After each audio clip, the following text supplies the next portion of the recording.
Hi, I'm Lisa Silverbrand from Recreated Designs, and I'm so glad you've decided to join me for another class.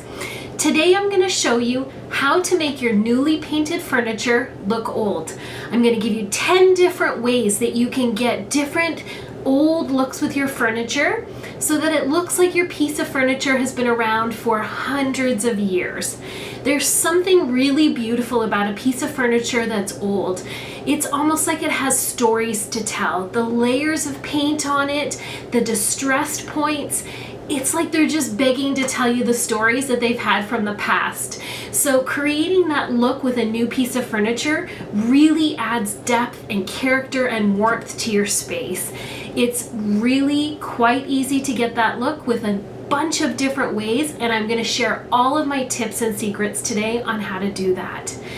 Normally, distressing would be something that you would want to do around the edges, around knobs, but there are a lot of different ways to do it, and we're going to cover all of those.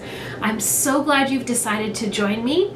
Let's get right into it in the next video, and I'm going to show you how to start.